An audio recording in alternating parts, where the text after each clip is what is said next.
Good morning. So I woke up at 2:30 this morning and I was pushed to record more. Guys, like, share, subscribe. I would appreciate it. I asked a friend of mine how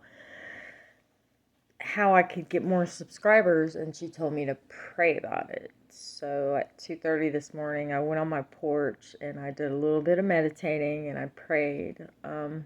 Guys, I want to be able to help people as I'm helping myself. So yeah, we're gonna get into my book because we're almost done with it. And there was a lot of errors or edits that I missed. I know now, like, this was my first book, Antidote to Antidote, that I published. It helped me heal. I know now to not get so anxious to publish my next book and to really just work on just the editing and just make sure it's on point. But when you're homeless, living in a tent, and someone from a foreign country gifts you with the money to publish a book, and you're so anxious, you just are in a hurry, and you get it published, and I'm so proud of myself for doing this because this was something that I completed, and there are a lot of things in my life that I didn't complete. But yeah, I completed this. Pat yourself on the back. But yeah, as I was meditating, I was praying, and guys, even the things that we currently have, if you have a roof over your head, even if you're living in a tent, you have to be grateful. You have to show gratitude, to God, so that He can continue to protect you. He can continue to show favor. He can continue to bless you. Yeah. All right. So yes, I woke up at 2:30 and I was urged to record. This is chapter 32, Sumo Cocaine Addict. Just the other day, we were at a bus stop, and this huge Asian American was laid out at the bus stop on the pavement in front of the bench. Weirdo and I were exhausted and decided to sit down on the bench. Walking all day will put a toll on you. I mean, we walked so much. We walked at least like 10 miles a day. Anywhere from like 3 to 10 miles a day, just to find food, just to find somewhere to sleep, just to find showers, coming from having a vehicle all the time to not having a vehicle, not having a roof over our head, this was part of our journey. This was necessary to go through for us to become the people that we are. We had to truly learn how to appreciate everything.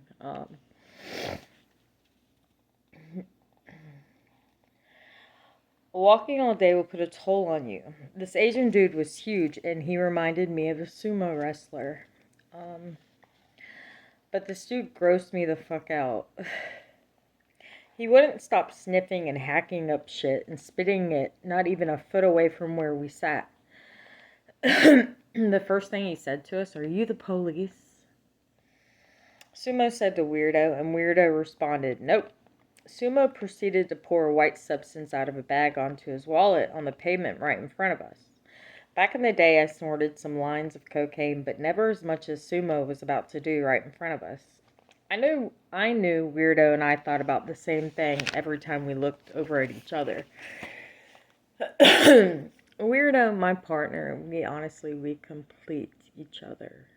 Our thoughts. I know what he's thinking before he even says anything. I'm better at it than he is, But this experience, witnessing this guy snort cocaine at a bus stop, hacking up and it looking so unattractive, it was God showing me, hey, do you want to go back to this? Because this is what you're going to look like.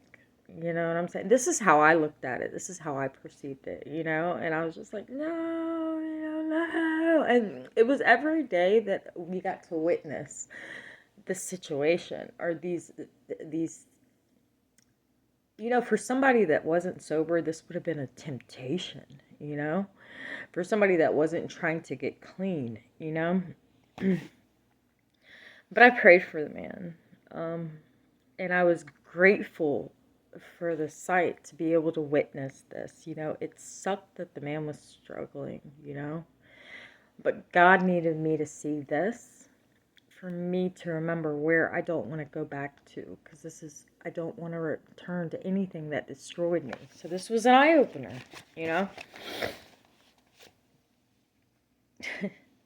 Alright, so it says, I cuss a lot in this little book. I don't cuss as much anymore. Okay, so why is this, and I was thinking, or we were thinking, why is this dumbass snorting this shit right in front of us, sweating balls? There's absolutely nothing cool about it. In fact, it was annoying as fuck. I mean, it was disgusting. When our bus finally pulled up, Weirdo and I literally shouted with joy. We were saved from sumo. Now that I look back, I ask myself if God was showing us this to remind us why we don't ever have to get back into that lifestyle. I believed God was. Yeah, of course he was. This is me talking. Alright, it says, I gotta make sure you're really here. And then Weirdo says, I'm really here, said Weirdo, looking back at me with the most beautiful green eyes. I fell in love with him every day. Guys, during active addiction, I didn't know how to love. I didn't know how to express my feelings, but the more that, as this journey progressed, the light in my eyes started to shine and get brighter, and I started to feel my emotions, and it hurts a lot because a lot of things I blocked for many years. But I fell in love with Weirdo more and more and more. He was my protector. He is my protector. But during active addiction in Alabama, I was so cruel to him. I was so rude to him. I only cared about dope with him. I used him, But these are things that we have to forgive ourselves for, because we did this while we were unhealed. God put Weirdo in my life knowing that him and I would be so strong and we would make it out. Yeah, we're going to continue. I fell in love with every day. I had to squeeze his hand a little harder just to make sure he was really there. We were walking down the sidewalk, headed to the Trinity Center, another church that helped the state of Austin, Texas. We were going to check and see if we had any mail to pick up. We also needed to charge our cell phones. This was something that cell phones, there are outlets outside of a lot of establishments, but they lock them because a lot of the homeless, they don't take care of the outlets. They mess them up. They break the covers off. But yeah, it was hard to keep our phones charged, we would go to the Trinity Center. They allowed the homeless to charge their phones. We would go to the libraries. We would be so tired at the libraries that we would fall asleep and get woke up and kicked out. A lot of homeless people, they hang out at the libraries. God bless them. But yeah. Oh, and the Trinity Center also, I go to say, we were going to check and see if we had any mail to pick up. The Trinity Center is an amazing resource center. It's a church. Well, it's in a church, but they call it the Trinity Center. But the homeless people have their mail sent there. They have phone calls answered there and relate to them. You can get clothes from there. You can shower there. You can get fed, 5 days a week, every morning there. It's a God-sent gift. It's a blessing, guys. So if you ever want to donate any financial, anything, the Trinity Center is where it's at, okay? And the people in there, the staff is absolutely amazing. They helped us a lot. It's hard to find an outlet when you're homeless without getting kicked out of establishment after establishment because you're not a paying customer. And then, did you guys make breakfast? Shouted our friend. His name was Michael. And guys, I want to tell you this. I know there's Archangel Michael, but the majority of the people, a lot of our friends that we made on the street, their names were Michael. So like, I looked at that as an omen, especially the couple of Michaels that I love, that I met, that it really actually helped us get through being homeless and helped taught us like where the resources and where the food were. They were so kind-hearted, and a good way to look at things while you're homeless is you may go into like a fantasy, or when you are homeless, you have to have faith, guys. Okay, you have to have faith and you cannot give up hope. So if you are looking and searching for things that are omens to help keep you going, like people names are Michael, butterflies, signs and things.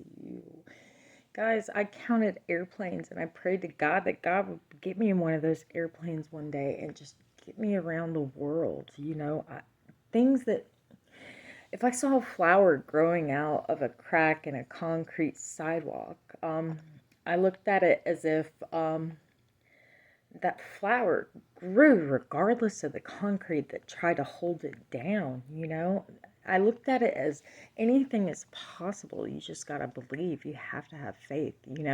And these were things, I didn't think like this before this journey. We would have crickets that would land on us as we were walking, and they wouldn't, and then we'd try to get them off and they just wanted to stick to us. There'd be feathers on our backpacks, and just feathers, like if I felt down one day, they would just, you know. I fell in love with the pinks and the purples and the blues and the sky. I fell in love with. I can cry about this right now because it's beautiful. The things that we overlooked, we didn't care about. Because we forgot the true value and the meaning of living. We were living, but we weren't actually living. You get what I'm saying? This experience, this journey has brought the beauty out of myself and my partner to love things. A little over a year ago, I would have been quick to pluck a leaf off of a tree. Now I wouldn't dare. I talk to the birds. I feed the birds. They become your best friends, guys. Animals. A year and some ago, I couldn't care about an animal. I wouldn't even look at it. Now I absolutely love bird watching. I love watching squirrels, I love dogs. I love cats. The birds, I'm absolutely in love with the birds, because this is how I look at them too. Like, the power lines, if we're ever walking and they're all lined up, I look at it as, we have an army protecting us. God is watching over us. You know what I'm saying? There's things that if you pay attention to, God, in fact, is talking to you through these beautiful things that He has created, that for the longest time we were blocked off. We took a lot of things for, we didn't appreciate a lot of things, And this is why this journey, to me, I needed it. I needed it. It's beautiful. Yeah. All right. Did you guys make breakfast? Shouted our friend Michael. He always showed up at the right time. He's probably in his late 60s, a great spirit. And that's another thing you learn. You learn to feel people's hearts. Your discernment becomes so keen that you know if they're good to be around, or if you've got to distance yourself and not safe. It's cool. It's like a superpower. Once you start to really appreciate and get into alignment with your higher self, God, you start to get these blessings. Um, he's homeless, strangely. Every time I see him, he's clean cut, well groomed, and never looks distressed. One of these days, I'll get his story. I never got his story, God bless him. He was always telling us what church to go to for food, bus passes, showers, and all the other resources around. I call him Archangel Michael. Because to me, he always came bearing good news. He is a very peaceful man. Such a great spirit. In the beginning of this journey, I was kind of like, I was kind of snappy, you know, because I was still learning the ropes. So I go to say, there was a time I wanted to confront this douche for the way he was treating this younger kid. And it's not that I was snappy. Now that I'm saying this, okay, my whole entire life I believed in protecting people that were getting bullied. If I saw something that was not right, I spoke up. You know, my whole entire life I've been like this. So, it goes to say, there was a time I wanted to confront this douche for the way he was treating this younger kid. I wasn't quite sure why this younger kid, male, was taking a shower.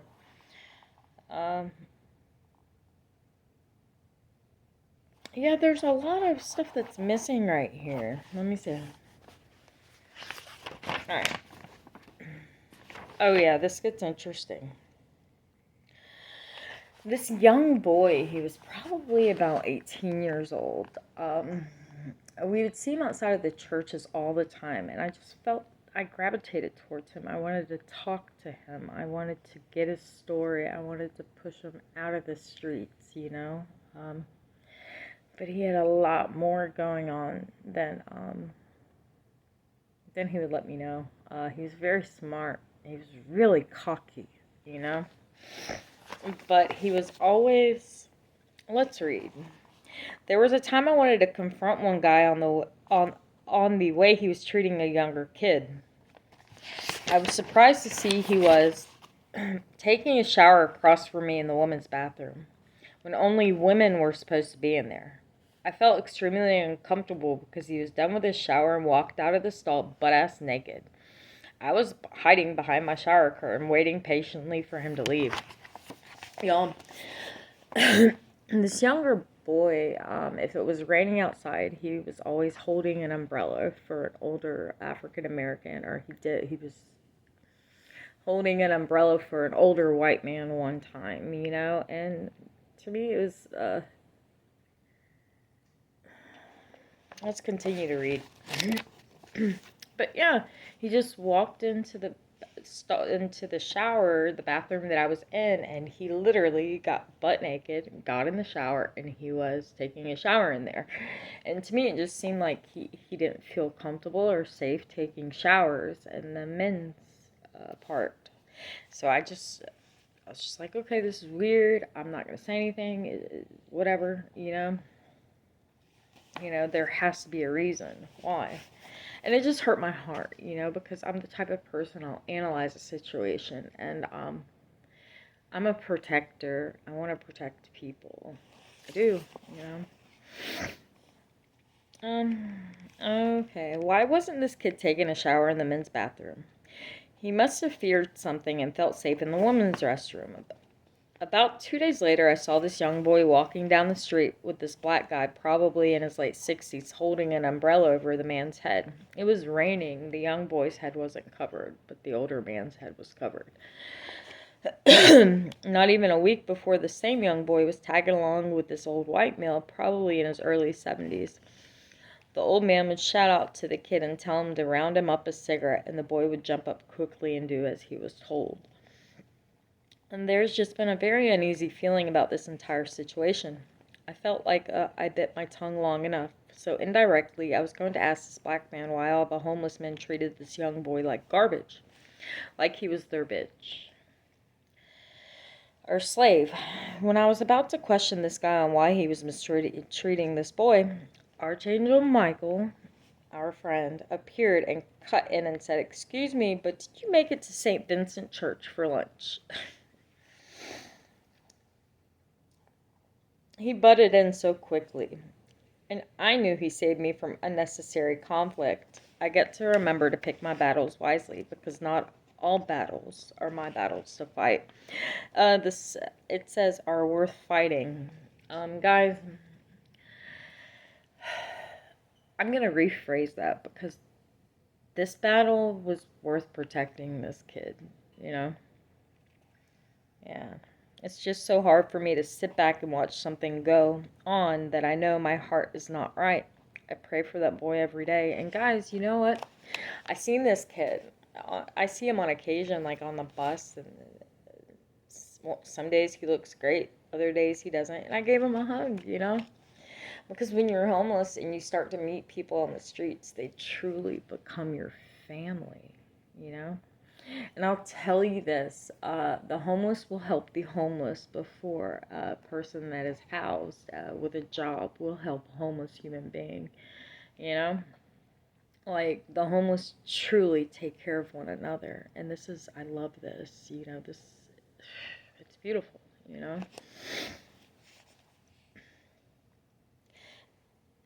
Okay, it says, I pray for that boy every day, and when I see him in the streets, I feel his pain. He's losing it, and you can look into his eyes and see emptiness. Feeling something extremely hard to deal with kills me inside. Knowing people are suffering and they feel alone. Where's the love? Where's the unity? Why are people taking this beautiful planet for granted? Guys, you know, I had to learn to tame my emotions because coming off of drugs, learning how to cope with your trauma, you are a crying time bomb, maybe? Or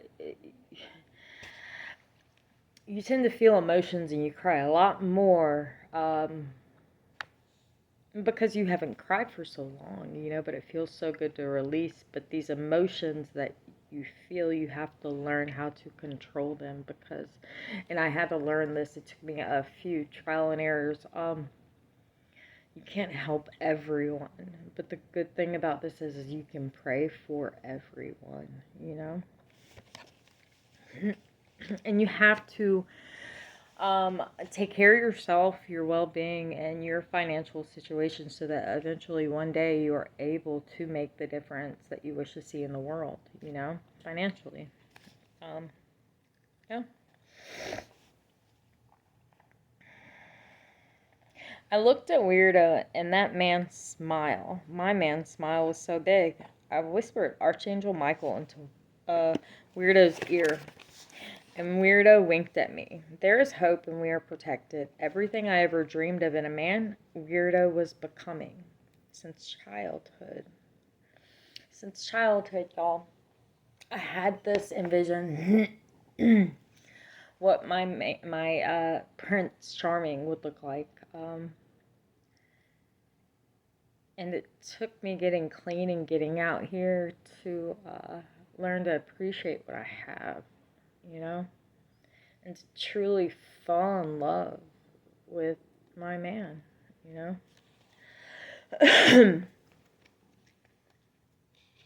It's amazing what God's doing with us, okay? We're going into chapter 33, Chevy Tahoe.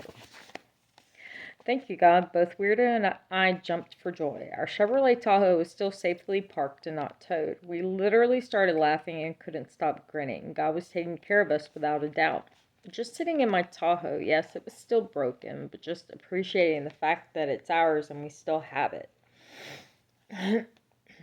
It got to a point where the auto mechanic kept wanting more money and more money, and we kind of just left the Tahoe and prayed, and we freaked out like every day because we didn't want it to get repoed or whatever, but we had to find to camp out closer to the churches that provided the food for us in the showers, so we had to make it to downtown Austin, Texas, and that's where we would camp out, you know, so that we wouldn't miss the resources. And our truck was on the other side of town, so you know, we worried every day. But I prayed and I prayed and I prayed, you know.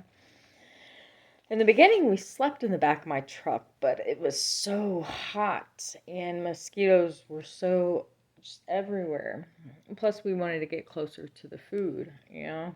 So we just kind of like left that to God and just went on our way because both of us needed jobs, you know? We had to make it out somehow or make it through this somehow. Okay.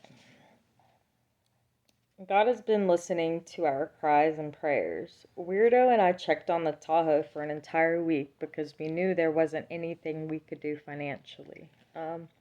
Moreover, we were scared we would get there and it would be gone. Our hearts couldn't take much more heartache. We grabbed some clothes and our pillows and went on our way.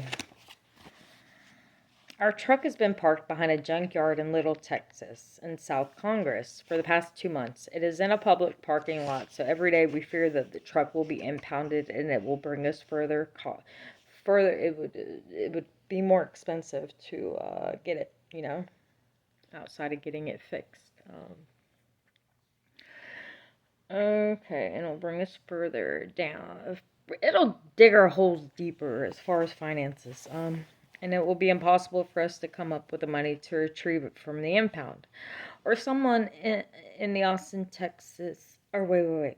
Someone on the Austin, Texas mutual aid site will contact me and lie to me and give me false hope and tell us he's going to give us and install a transmission from a truck he owns, but instead he would be plotting to steal our Cadillac converter.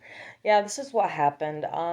This kid contacted us through Facebook and was like, "Look, I have the Chevrolet Tahoe, and I see that y'all need help. I'm going to get it out of my truck, and I'm going to install it in your truck." Come to find out, he was just scoping out the area and wanted to steal our Cadillac converter.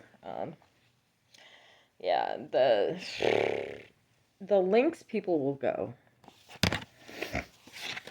All right.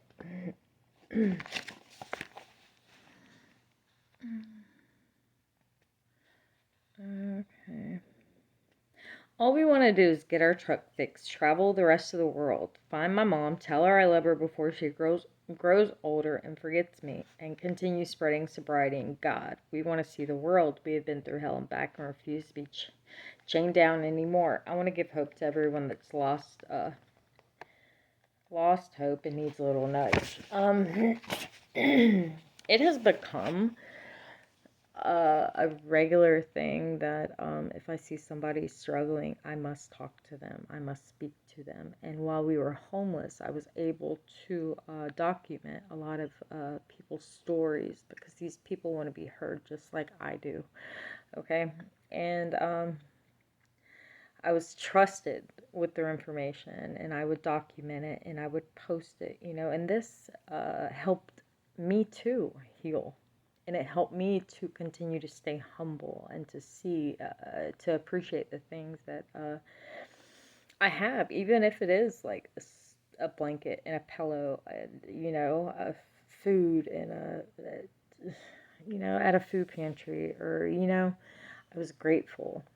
And it does something for me to be able to help people. Oh my God, it makes me so happy, you know?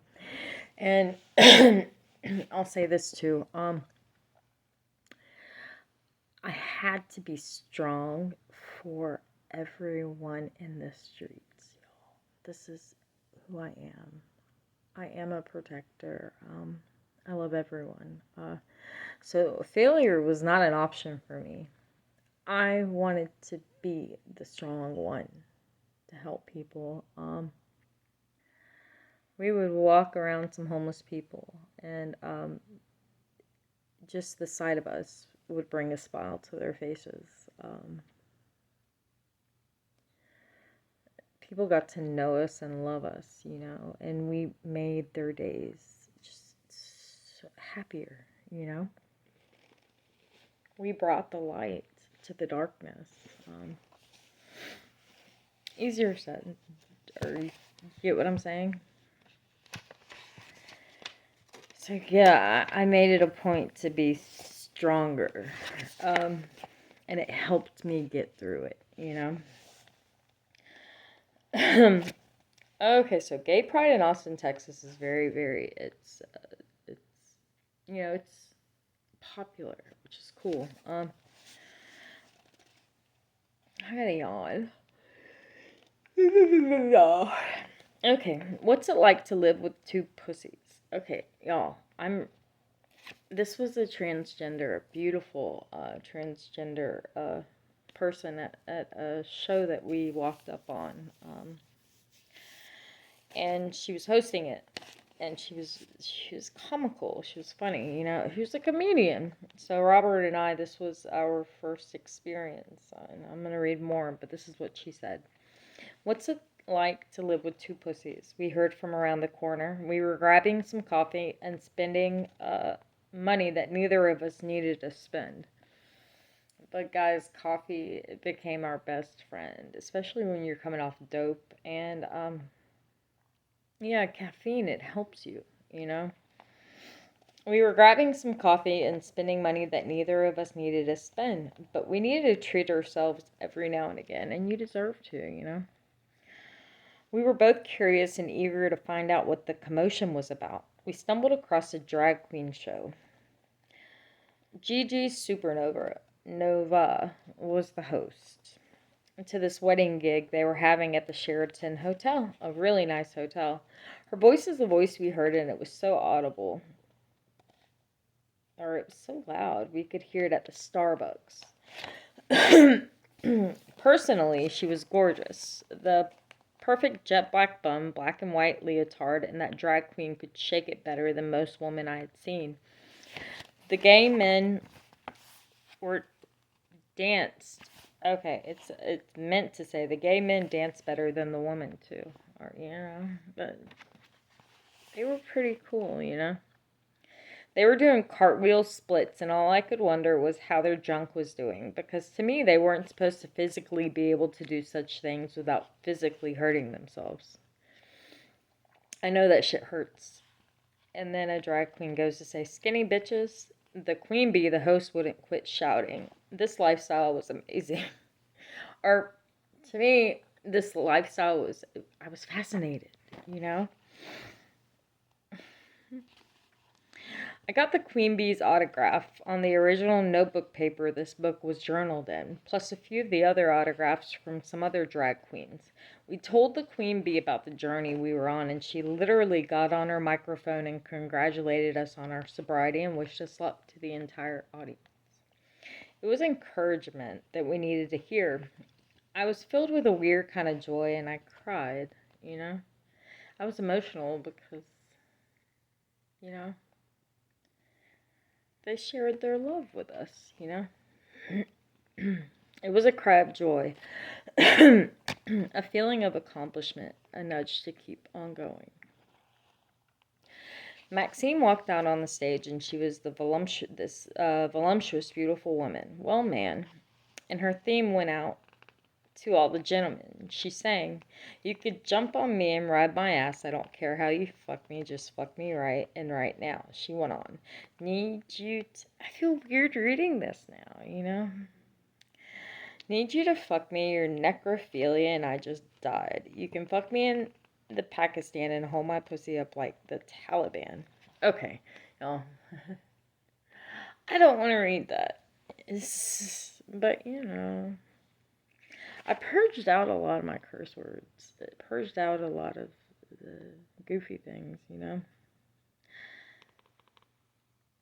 But the way that she said it sounded really cool because it all meshed and it all rhymed. So it was fun to watch. It really was. And Weirdo and I laughed so hard. We were excited to celebrate Austin Gay Pride for free with the drag queens. I told Weirdo I bet no one in Alabama got to experience what we just did. The show went on. "My ass is fat, my pussy is foul. Fuck Brad Abbott. Black Lives Matter." We had so much fun. We were just, because all the costumes and all the makeup and all the dancing, it was so exciting. It was. Yeah. But that had to end, and we had a journey to continue. Alright, it felt good to take a break from the everyday worries of everything. But as this journey goes on, you will learn that we learn to appreciate the tiny things, and we begin to evolve into beautiful people. Y'all, really, honestly, and truly, it started, just being homeless started to not become a worry. We started to figure it out, and just accept what it was, and we learned to do what we needed to do to get off the streets. Yeah. This is chapter 35. My drink got. We went on our way. Hey, didn't you just have a drink? Weirdo asked me, and I looked both ways. I had just placed my cup on top of the newspaper machine. We had been delayed for 2 minutes from the bus headed to the plasma center to donate. Then Weirdo pointed at this black kid walking up the road. He was speed walking up the road, swaying back and forth with my big gulp, happy as can be. Hey, that's my drink, I yelled, out facing the direction the kid was joyfully walking while drinking my drink. He looked back, finally placed my drink in the middle of the road about 100 feet away from Weirdo and me, and kept going. Our bus driver got back on the bus, and I felt I won't have time to make it back on the bus if I decided to go after my drink. I was just shocked because I literally placed my drink down and it was gone in the blink of an eye. You know what, guys? I actually felt bad, too, because I should have just let the drink go. But I think I was more shocked because it just vanished. Yeah. If I'd have known the bus was about to take off, I would have been like, okay, kid, just drink it. You can have it. But yeah. We finally made it to the plasma center and were turned away because here in Austin, Texas, the homeless aren't allowed to donate, just in case a blood test comes back negative and they need to reach the homeless. We walked out the plasma center and the heat put me in this shitty ass mood, plus not being able to get the $100 because your first visit you get $100, and I was determined that we were gonna get it. Yeah. God knew we needed to put towards the transmission, but everything that's happening is necessary, and God wants us here a bit longer. We still have a lot to learn. I started to learn that we didn't break down in Austin, Texas accidentally. There were a lot of things that we had to learn, for this awakening.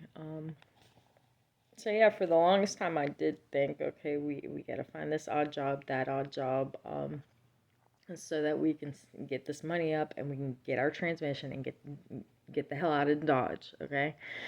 But then I started to realize as the journey continued that I was learning things and that I belonged in Austin, Texas, and that until I can learn that I need to get established, get a home, get an apartment, establish myself here, do everything I couldn't do in Alabama the correct way here because I was unhealed and I was under the influence there. I needed to learn how to do it all here. I had to learn how to recondition my stinking thinking. I had to reevaluate the way that I want the rest of my life to be. Recondition my mind, my love language, my just remember who I am. This was where I broke down at, so that I can find my purpose. This was by no way an accident. So once I come to terms with the fact that I'm not the truck, I eventually sold it. You'll see as we continue to read, but I had to let go of everything, guys, everything, so that I can actually learn. It's like being a baby and having to go through from a baby to a toddler to a tween to an adult to an there are phases in life that you have to learn, but you have to not take shortcuts. You have to put in the work if you want to heal. Yeah, it's a long process, but it's worth it. At least you're starting now, because some people don't even start. You gotta start, man. Life is so short. The blink of the eye, it's gone.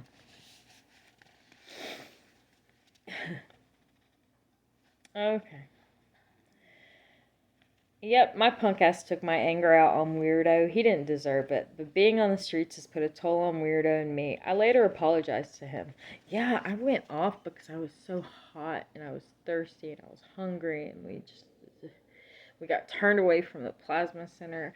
But the cool thing about this is I realized where I went wrong. I was angry because of these facts. I had no right to go off on Weirdo, you know? Yeah. So I learned how to take a seat, relax, observe the situation, what I'm doing wrong, and I can correct myself. It's cool once you start to be aware, and as the journey went on, it got to the point that Weirdo and we don't fight. We don't fight. I might just be like, okay, it's time to clean the house. Let's go. And I'll have to initiate that. Yeah, but that's any home, sometimes. All right, so let's get back on track.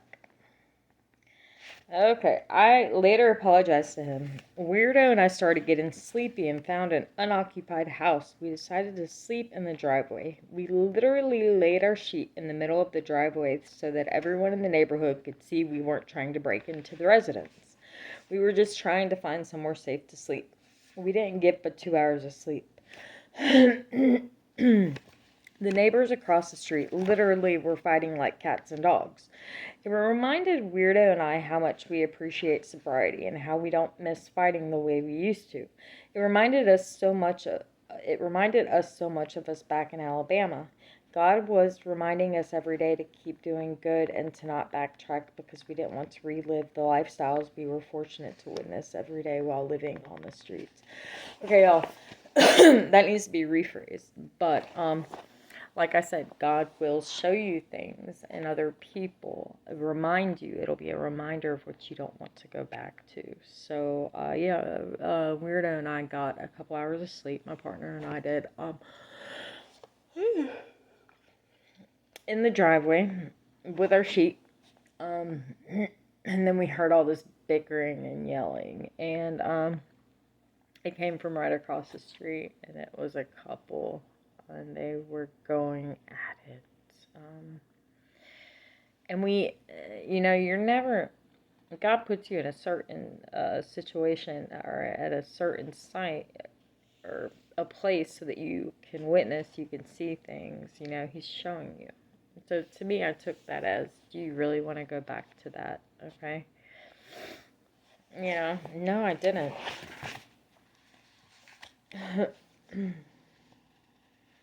All right.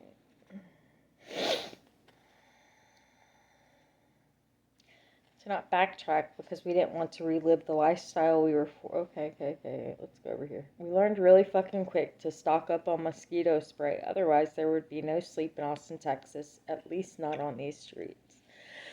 When they bite, they bite. They bite. I'm only human. It's hard to live on these streets. I remember writing this part because I kind of like get in my emotions. But it says, I'm only human. It's hard to live on these streets. I don't know how these addicts and alcoholics are surviving out here. And they must be at a complete mental war with themselves. Okay? With themselves 24/7. God bless them. We want to help people, but a lot of people out here are not helping themselves. Sadly, they have become complacent. And to me, many are lazy and ungrateful. I said that without any compassion. I feel it when I'm reading it. It's not that it is that they are ungrateful because they do not know anything better, okay? Because a year and some ago, I was ungrateful to a lot of things, okay? But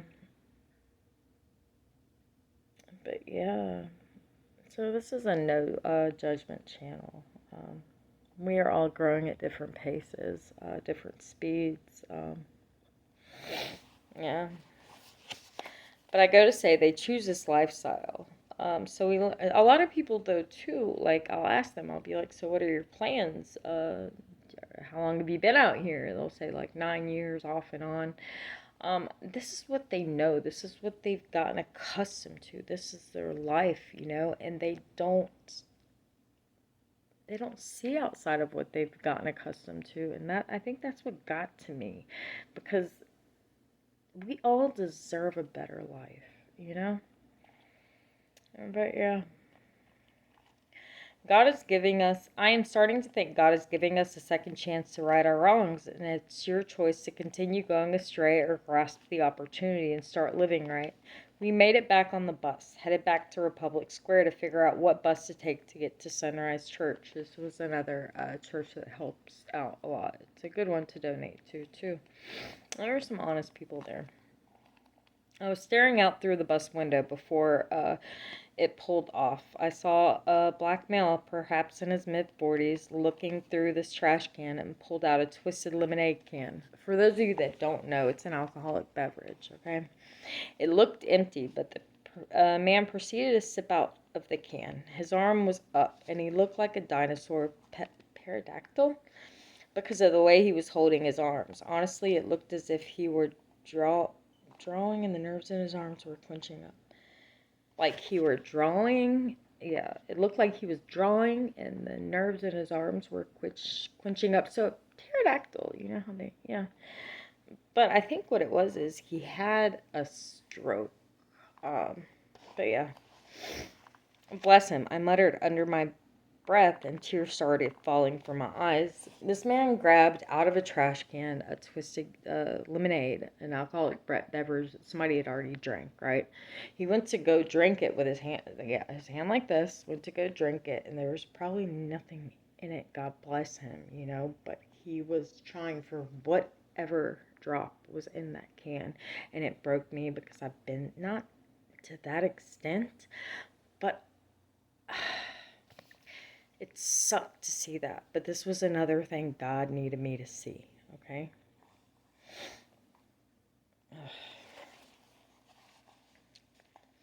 It said, bless him. I muttered under my breath and tears started falling from my eyes. I was where he was at a time in my life, just not as bad, and I began to pray and thank God for the protection he had given me throughout my life, because things could have been a lot worse for me. I'm just grateful that Weirdo and I are still sober. Yes, I still throw my brat fits, and yes, he still takes it. And yes, we continue to evolve into beautiful human beings. I don't throw my brat fits anymore. You'll get to that point too. Alright guys, I'm going to cut this video short because I've got to use the bathroom. I love you. I may get back in bed. I don't know yet. But, guys, please like, share, and subscribe. God bless you.